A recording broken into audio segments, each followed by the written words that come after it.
Off of mine, my word, holds in his hands, for my water, will beckon. I sing, so sweet. He said, rock little tight, the ball down.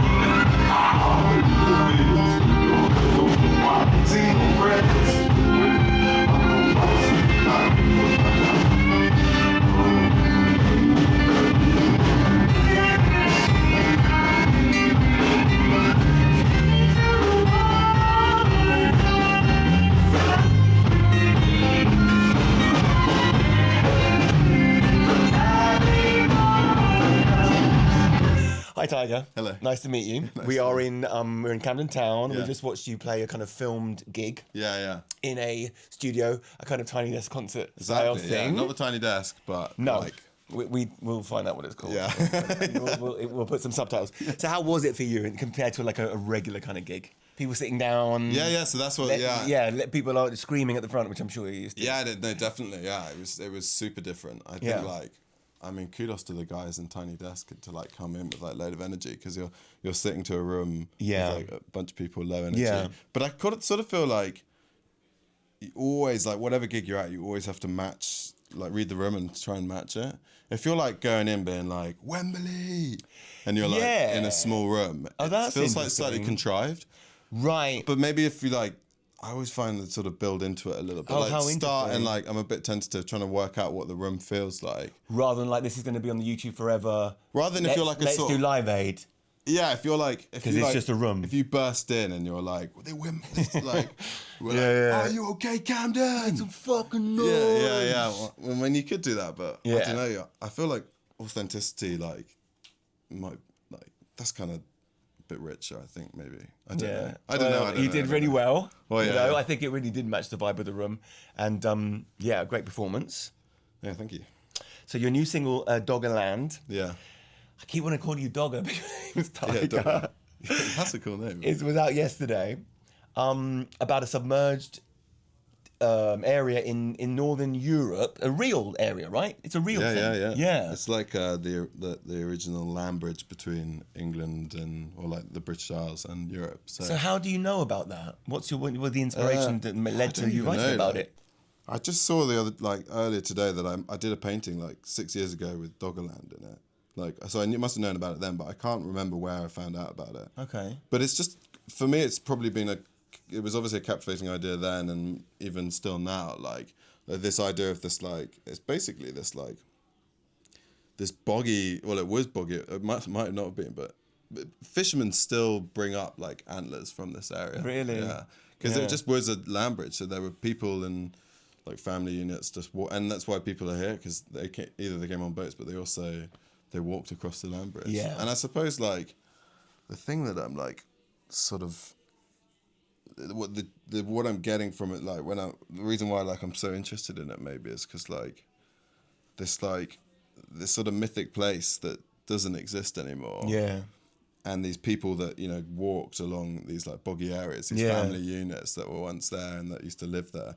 It's now all under the sea, and for some reason that's just, like... And also... It contributes to like what the British Isles or England became. Like we are an island nation. Yeah. And like before it was an island. Yeah, it's before it was an island. Yeah. Like, if we still had that, do you think we would be different as a nation? Of course we would, right? I think so, yeah. I think things like, I honestly believe, I don't know, this is a bit far-fetched, but like things like Brexit and things like that. Like what are those stuff like where we consider ourselves do we consider ourselves different from the mainland? It's a paranoia of an island. There's an island. My parents are both from islands. I was born in this other island. Yeah. And there's a kind of like we're surrounded by our enemies kind of thing. Yeah. Possibly. And we feel like we're like I almost feel like there's like we feel special as well, and we're slightly ignorant of people around us as well. Yes, of course. I think like people from islands definitely, and I think that the fact that like your landscape can dictate how a culture can be, and like how it like it's sort of like for me like or maybe like a landlocked like a landlocked country. Like what is that like? How did the people that have their cultures develop? Like how are landlocked people? What are they like? Like, I don't know. Yeah. They're probably a bit more like they probably think themselves. What is landlocked in Europe? It's Switzerland. Yeah, it's and like, they don't get involved in wars. Yeah, they don't like fighting. Well, we love fighting. We love fighting because we're like, who's gonna come and get us? Yeah, where they're like, we don't want any. We're fine. Yeah. But they've got mountains around them. That might. They do. They're slightly islandy in that. Yeah. Who knows? Bows down the doors, don't you lie on me. Drink from the leaf off this chestnut tree. Oh, my river's running away from me. You was swallowed by the lake, that was swallowed by the sea. I'm dying, and I have one regret. A garden with block of stone hanging round my neck.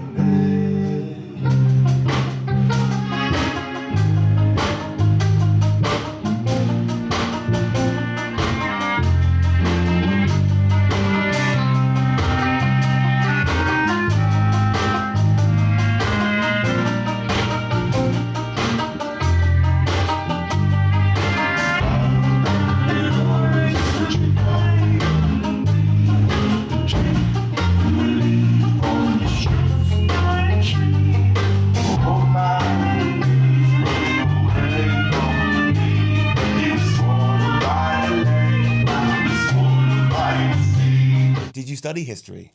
No, but I'm sort of interested in it. But Clearly. But not just this song, by like your. Yeah, I think so. Like, thing. I don't know. Like, I suppose when I'm like making art or writing a song, I have like I'm thinking, oh, what should the next line be? And I'm thinking in my head like, I've got in my head all these different things that have interested me that week. And it's not just history, but it's also like a phrase that someone says or something like, or the sound of a word. Like that word sounds really cool. I used to really love the word like home and the way that the is super nice. We've got like a low voice, like gospelly choirs singing like home is so you have lovely. A low voice. Yeah, it's so lovely. So that if you imagine I've got like all these different colours and I'm sort of picking and like all these, like if it was a painting. Yeah. And the song is the same as a painting, sort of. You've just got different colours and you're pulling them all together. Sure. Yeah. You've got all these different things swirling around and you're trying to draw them together to make something that's hopefully not... In a crazy brain of an artist trying to make sense of stuff, and you're like trying to make it nice as well. Yeah. You're like trying to make all these things and you're like want it to like either sound good or look good. And that might look so different from one person to the next. But you're also like trying to work out what is good as well. Like what sounds good. For you. Yeah. And if you can make, and if other people like it. And if you think, oh, that sounds really good. But I tell you what, we're still going on a tangent here. Yeah. But my actual job is I'm a stone carver. And I did a stone carving. Yeah. You do look like a stone carver. Yeah. I mean, if you listen to the music, you'd like... See it, everything. If I had to guess his job, I'd probably say something to do with masonry. Really? But because it's so historical. It I like old history. stuff. Yeah. Yeah, it's folky. Yeah. So I did a stone carving the other day. Right, it was of an eye or something. And when I finished it, I was like, "Oh, this is horrible. I can't even look at it." Like, even if you write a dud song and you're like, "Don't even play that. It's disgusting." Yeah. And it sat there. I didn't touch it for like 3 or 4 days. And each day I came back to look at it, it's like gradually was looking better. I hadn't touched it. Yeah. But the way that I was looking at it was changing. Yes. And that like was crazy. That the fact that like the art is the same, but I'm looking at it from when I was just done it, I was like sort of found it disgusting and horrible. Yeah. But I think maybe because I was so close to it and I was looking at it in a different way. Yeah. And then suddenly I get a bit of distance. It's also the same if someone says, "Dude, that's really good," and you're like, "Is it?" And then suddenly it clicks and you see it differently. Have you ever played a song to someone and you're like, it's amazing, and you'll play it to someone and they haven't said anything, but like by the halfway through the song, just because you're hearing it with the ears, there it is. You're listening it through there. Oh God, it's too long. It's crap. Yeah, it's and so they're not long, even. They haven't even twitched yet. Yeah. Because they're in the room.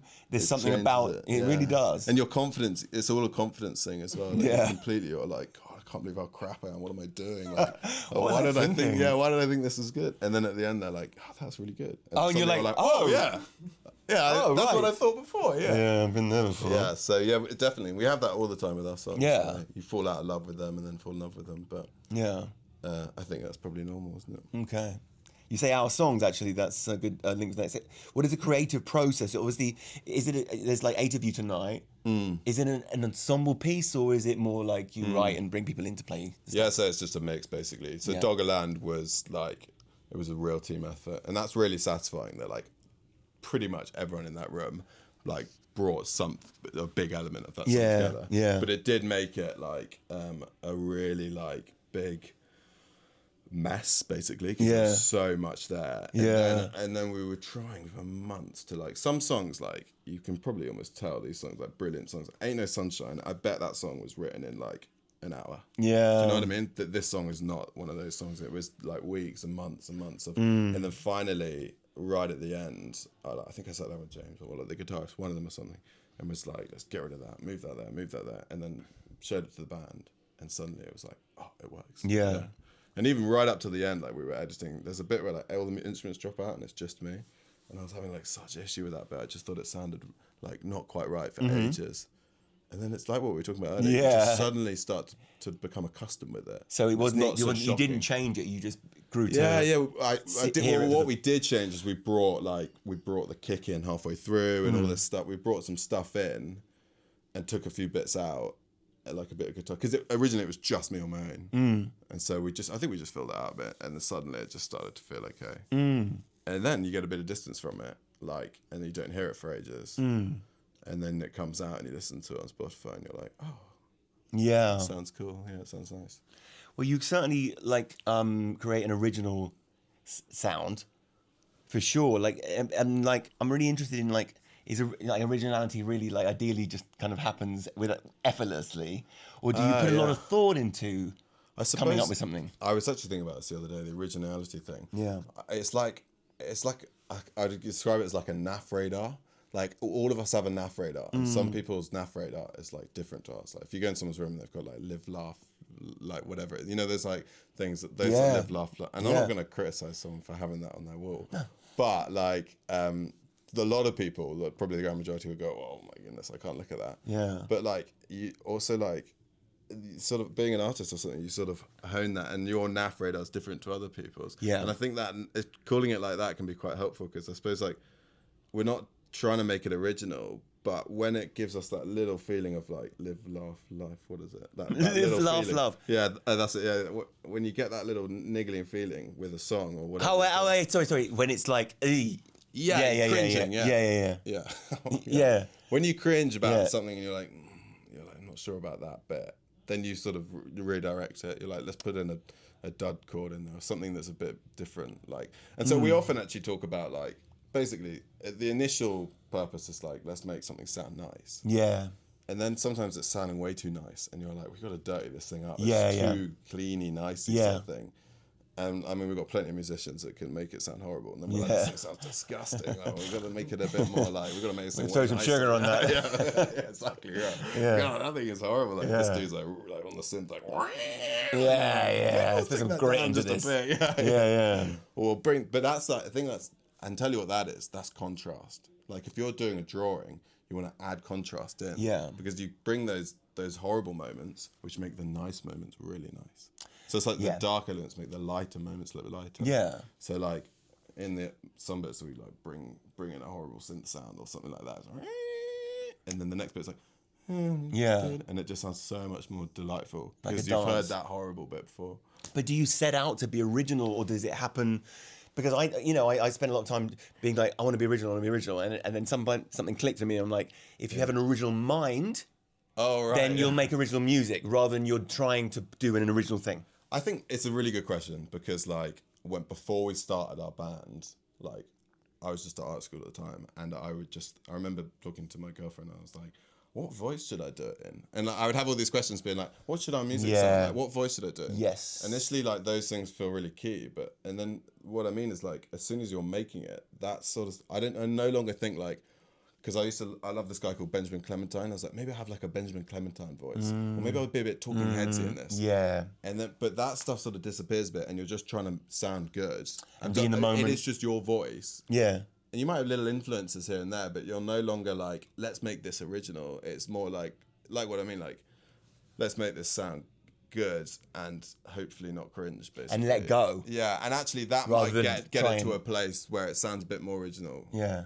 Yeah, so Cool. try and be less try and make it less rubbish. Less rubbish. Yeah. And More good. and feel it out. Yeah, like feel it out, yeah. Yeah. And also asking people, like, my wife is really good. Like that girlfriend that I mentioned earlier, that's my wife now.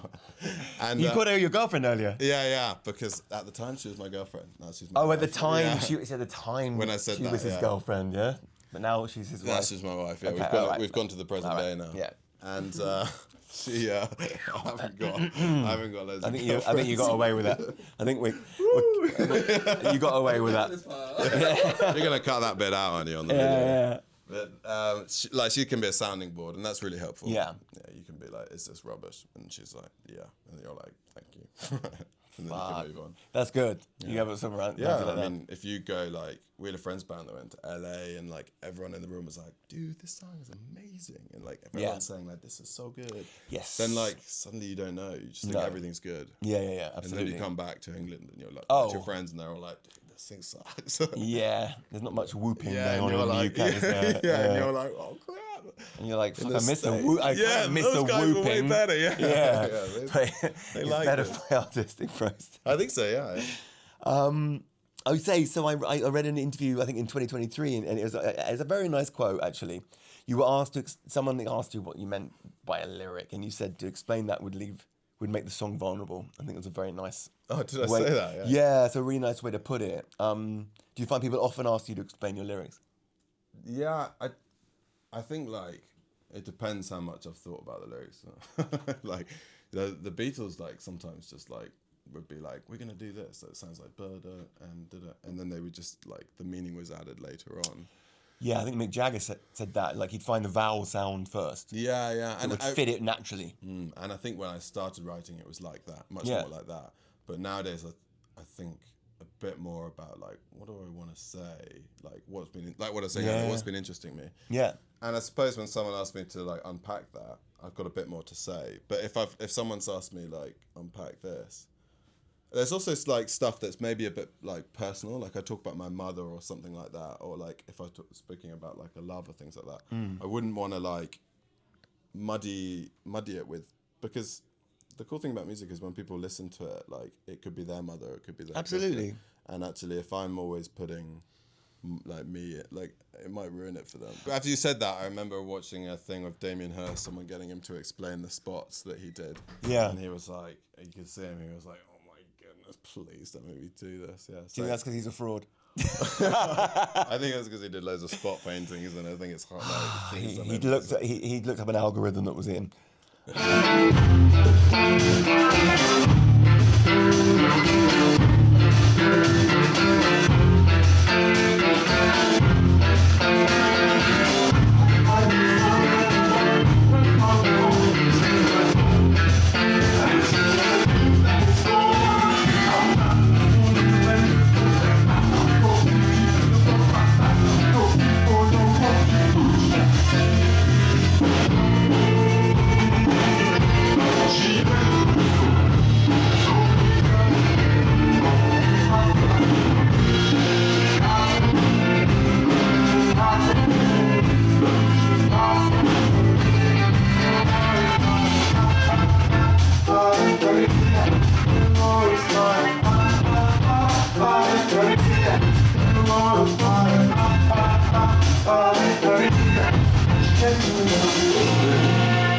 She came to me, she said,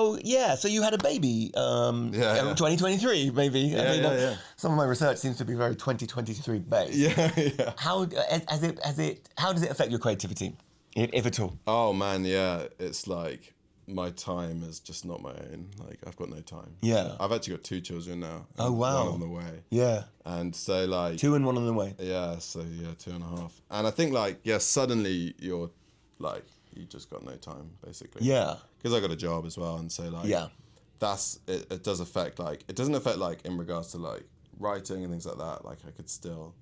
But recently, I've gone self-employed, and that's going to help a lot to be able to like actually get like I'm more in charge of my time. Yeah. But in regards to like having children and how that like affects the writing process and whether it adds anything, I think initially with my first child, this is probably with like a lot of parents. The first child is like a bit different from any of the other ones. Yeah. But the first child, it was like definitely like I really felt like I had her included her in the album cover. I had her like on some of the songs in the album, like the gurgling in the background. Like, really liked the sort of like depth. Like it gave it like a nice tone, definitely. Yeah. And she was like a really big part of the first album. And Second like, kid, not so much. Exactly. Not so much. Yeah, like poor. You're like, can you keep there's some crying in the background. Like when they're older, like when they're teenagers, like Blondie's gonna be like, "What the hell, Dad? Like I was in that one loads, and I'm not in this one at all." And I'm like, the problem is like. Just with the novelty sort of worn off. Like, it's much like it's the whole process. Yeah, but I think like originally I used to say like, oh, I can't write songs about love because I'm more into like history or religion, all these like big things. Yeah. And then now like if I actually like would love to write like a love song and things like that. So these things sort of change every time. I might circle back and want to write about my children and things. Yeah. But there's still time to go back and take back what you've said. Yeah, definitely. Yeah. I need to have the space to contradict myself. Space is well. Do you think with the less space and time, as I say, does it like? Could it be positive to have less time? Yeah, it's definitely like. Sometimes I think like, please let this be a good song because I've only got an hour. Like, I can't turn it out. But I really believe like to get good art, you need to be like doing it a lot. I don't think that like doing it. My time is more valuable, so when I'm doing it, I'm like, this is like, I'm really like, I'm not just like bumming one out. You know? It's got to count. Just carrying on. But I tell you what has changed is I'm writing songs a bit differently. So a lot of the time I'm like on my commutes and in the car, I'm like, I used to have like, I didn't have a smartphone for like a year. I just had a Nokia.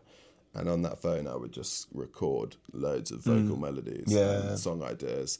And they're like all on my laptop now. And so now when we like get together with a couple other guys, I'll be like, we'll go through we call them like the Nokia files. And we'll pick one out. Got all that spares from and the he's past. like, this one's okay. Yeah. I think we're gonna work with this one. Yeah. And I'm like, I've lost phones with many Nokia files in the past. That it just changed. You just adapt and change. Indeed. You gotta keep doing it. So you just change it, and you know, they'll get older and they can start to make their own breakfast soon. So Then you'll be fine. Then I'll be fine. Yeah. Is it Bishopskin or Bishopskin? Yeah, I suppose it's sort of either or. Like I suppose it's one of those things about not having to explain it. Yeah. I tell you what though, like. Initially, I really like the way that the letters look next to each other. It's so funny. That's a good answer. And who cares? in the lowercase, I really liked it, and then caps, I really liked it. Yeah. And then I realized recently, if you take out the vowels, I was like, as shapes, they look good. I was thinking today about bands that take the vowels out. It's so weird. Like earlier, I was thinking about like a certain band name. I can't remember what in my head, but it was like remove it, and would it work? Yeah. And actually, a lot of people have asked us that. They're like, what does that mean, bro? Yeah. And I'm like, you don't want to know. It's too deep, bro. Yeah. What was the process when you chose the song? Chose the name? Did you write the name out normally? Write it out in lowercase? Did it all caps? Remove the vowels. Yeah. And I was like, we got a triple whammy. We got a triple whammy. This one's perfect. Next question.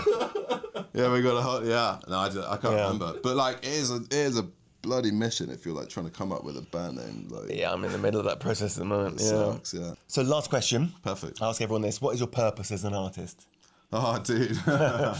What's my purpose? I think like I want to like be able to like just not make bad stuff and actually make some good stuff. That actually, I tell you what, like a lot of guys get really hung up on like if they're like making music and like no one's listening to it, and they like make an album and it gets a bad review or something like that, and they're like, I got a lot of friends that like, they got a lot of like, they're in a band, they like got loads of like label, everything was going really well, and then they get dropped, and they're like still plugging, they're like still trying to go, but no one's listening to it. Like, just look at it like other art forms. I've spoken a little bit about like painting and sculpture, like that it doesn't have the same pressure in those things. Like if you were to make a beautiful painting or a beautiful sculpture, and you're like, I'm really proud of that thing, and then you have it on your wall, and like when your kids come around, they're like, Granddad did that, you know, whatever. Like I've got like a record, and my kids and their kids can be like, do you want to see great granddad's record that you did? You're like, no one's going to remember me anyway. Like, what's the point of so it'll just like, we're all going to disappear. So if you can, the only people that are going to remember you are your family, even just for a couple of generations. So like to hand something down to them that they can play and be proud of, and like say that, and actually maybe to inspire them to do something, to continue to make art. I think it's really, really important. It's really important to make art. Yes. It's absolutely probably the most important thing, I think. It's what I mean by art is like the best scientists, the best mathematicians, I like the ones that are just on the edge of understanding and pushing into, and I think that's sort of art making, isn't it? Some people say mathematicians are artists. Yeah, definitely. I think, and that's what I mean about art. It's like that. You're on the just the fringe of unknown, and you're trying to like, maybe we do this, and I think like that pursuit is really important. If you lose that in a culture, in a nation, or whatever, if you haven't got a strong art, and that's why I think like I'm quite proud of our country for the art output that we have. Yeah. I think we've got a great like, and I think that, you know, I wish that we appreciated it more in our country. And we were appreciated as well more, and paid more maybe, you know, and looked after. Yeah, but here's a good question. Like, if we were paid more, would that make the art better or worse? Like, who knows? The Beatles made a lot of money, didn't they? And the Rolling Stones made a lot of money, so I'd say it wouldn't hurt, would it? It wouldn't hurt at all. Yeah. Tiger, thank you so much. Yeah, awesome. Nice to meet you. Yeah, it was fun. New single out, Doggerland, out now. Yeah. See you soon. Great. Thanks a lot. Nice one. Cool. You're pretty bright people. You're fine. It's a bit racist. I got quite a good tan, actually, to be honest with you. Not all that time in the sun. Dude, yeah. You work in media, mate. You should know lighting, if anything. So. It actually sucks. Like I was just away for 2 months down like south of France. That's Spain. And like I got like such a good tan, right? Such a good tan. And it was like, and literally the week I came back, I just watched it on my skin just disappear. Fade away. It was crazy.